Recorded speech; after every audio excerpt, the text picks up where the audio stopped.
In January of 1973, under the guidance of Professor Kenneth Bruffee, Brooklyn College opened one of the country's first college peer tutor writing centers.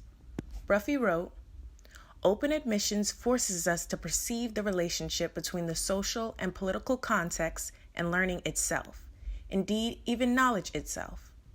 Students learn individually or in groups, collaboratively, and with a foreseeable, meaningful purpose. They learn from tutors, from each other, and learn by teaching each other." In 1977, Bruffee assembled a writing tutor manual, co-written with 13 writing tutors. One of those co-authors was Loretta Berardi. I was a student at Brooklyn College from January of 1972 to June of 1976. I graduated in 1976. I was there for 4.5 years because I graduated from high school in 3.5 years. I wanted to accelerate my graduation from high school and accelerate, my ability to work. I worked full time also while I was going to college, as I needed to. And one of those jobs was at the Writing Center. I'd love to know a little about your background. It was interesting. I came from a working class family in Brooklyn. My mother and father were, first generation Italian American. All four grandparents had come here through Ellis Island. And I lived in Bensonhurst in Brooklyn. And I had one younger sister, or I should say I have one younger sister. And, it was a typical, first generation Italian American family. My father was a mailman. My mother had a lot of brothers and sisters, the Sunday dinners, etc. When did you work in the Writing Center? But I would say probably 74 to 76. So how did you get hired for the Writing Center? Probably because I was an English major. I remember the experience as being a very positive one. I remember having fun while doing it. I remember enjoying the intellectual and academic challenge of it. It was a drop-in type center where students came in where they needed help, and teachers were aware of it, and they recommended that people go there. You always learn by helping other people, especially it's something like writing, which is very tough because it's not intuitive for many people. It was intuitive for me. I was fortunate that it was. And, it's something you could help someone with and, teach them some prescriptive basics. But you can't really teach someone to write great prose, either fiction or nonfiction. It's like playing a musical instrument. Right. Did you find Bruffee had that type of mindset a lot? Did he give that type of advice to you guys a lot? Or, these are the rules, these are things that you should follow that became helpful being a tutor? I believe so. Yes, absolutely. And I remember we would have regular meetings and that he would run with the peer tutors, just what we were learning and where we could improve and how we can get, how we could publicize the center more for students who had different majors other than English. Was that very helpful for you, working with other peer tutors and working with Bruffee? Did you find that helping your? It was all helpful, especially working with my peers was helpful because it was fun. And I don't remember him that clearly, but I believe he was fun also. And, fun has to be part of learning, or else there's no motivation. Well, what were the people who were coming into the Writing Center? What were they like? Was it a diverse population? A lot of students? It was a diverse population. Brooklyn College was a relatively diverse population at that time. It wasn't extremely diverse, it was relatively diverse. But it was people really, I think, who came in whose teachers professors indicated to them that they had to, because I remember working with them on a lot of papers that they had gotten D's on and F's on, etc. That I do remember. So did you find yourself working with a lot of first year, second year students, or more seniors, juniors? It was across the board. What did you try to get done in your sessions? Well, if someone came in with a paper, or if they were in the middle of writing a paper that was due, the week after or the day after or later that day, I really tried to prompt them to, I'd make suggestions. I wouldn't rewrite their papers. I'd make suggestions. I'd say, do you think there's more you could add to this sentence to describe how you felt when this happened? That was my style of teaching. So you discussed in your points of view essay how you categorize students into 5 different types according to their attitudes and problems. Why did you feel this was the best way to go about tailoring to the diverse needs of students? There were students who really wanted to learn, and there were students who were indifferent, and there were students who were indignant, just like the whole world. The key here, or the objective, was to help a student create a grammatically correct, interesting, engaging, factually correct, well-written document for whatever class it was. So I do remember, and knowing myself, what I would do first is have them make an outline.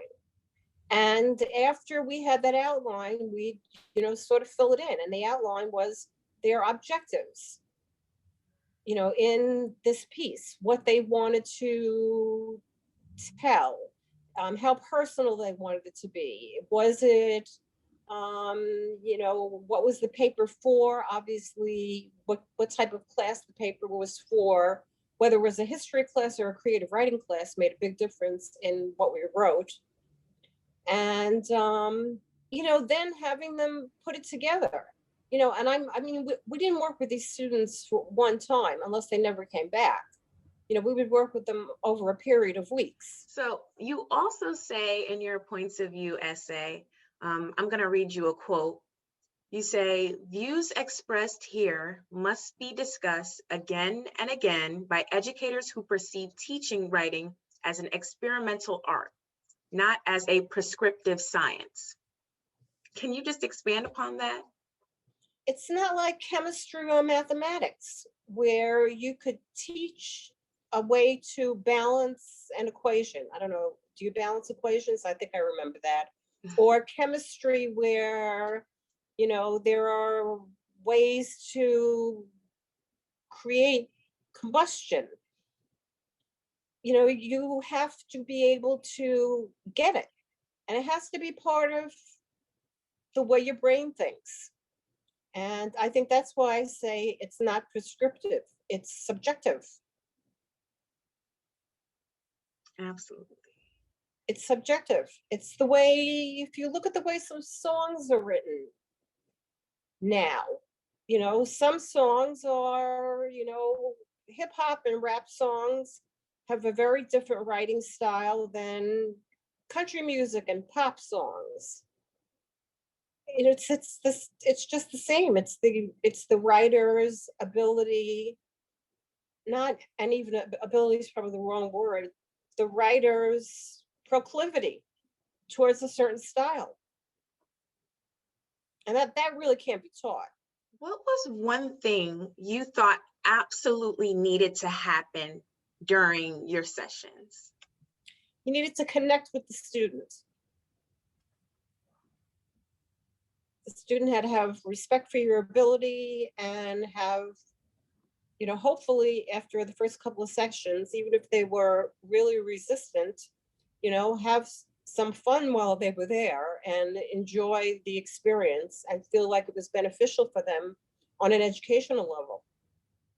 I think it's really important in any relationship is the ability to connect. whether it's teacher, students, it's, connecting is important.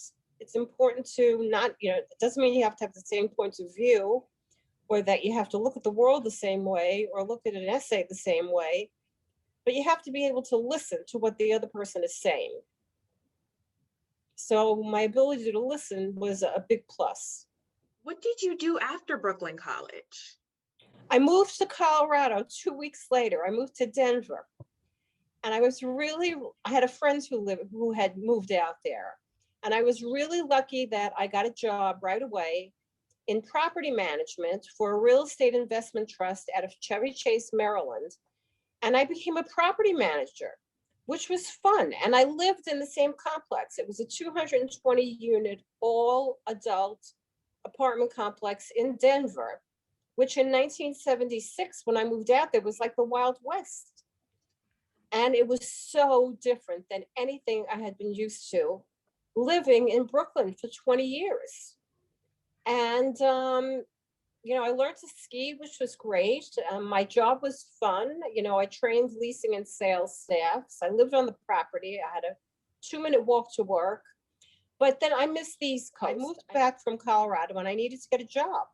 My parents had moved from Brooklyn. They moved way out to the east end of Long Island.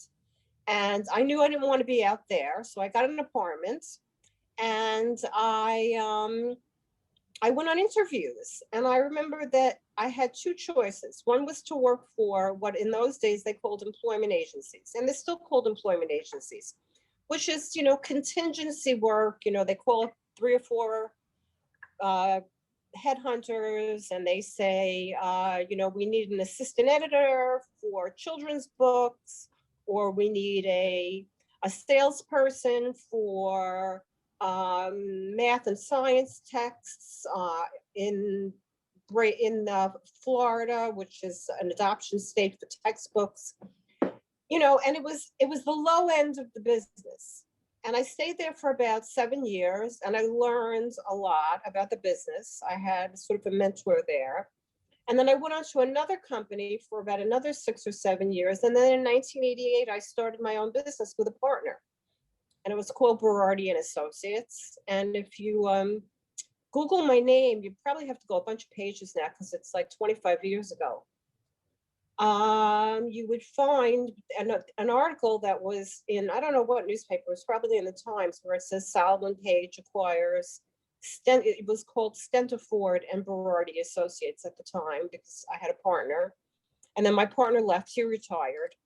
And I went on to build it into a nice sized business. And I placed a lot of CEOs and COOs. And as I call it, I worked in the C-suite. And the C-suite was chief operating officer, chief financial officer, chief executive officer, chief marketing officer, chief editorial officer, chief digital officer, etc. Yeah, I went on to be a working mother full time. And again, I always wanted to be one of the women who broke the glass ceiling. What did you take away in your life from your experience? What do I take away? I'm a very good writer, and that's helped in so many areas. And also being a good writer has helped me be a compelling speaker if I had to be, and far more articulate than I was. I've had to interview thousands of people in my life, and interviewing a student who comes in, basically you're interviewing them.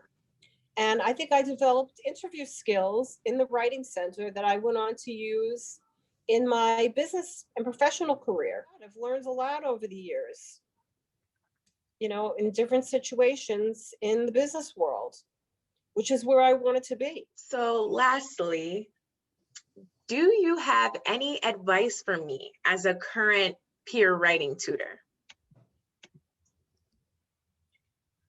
Listen, just listen. Try to really get the individual to talk about what their blocks are. Everybody has blocks. And try to help them figure out ways to get past their blocks, because everyone's blocks are different. Their experiential blocks, their psychological blocks from your childhood, their emotional blocks. their educational blocks from not having had a very good primary education before they entered the university system. The world is no longer a nurturing place. So we have to work on getting back there. Absolutely. Absolutely. It's In essential for all all aspects ages. of our, in all aspects of our lives, if we're going to live productive, kind, communicative lives as human beings and live together on this earth. It's a tough task, a tough row to hoe, as I like to say.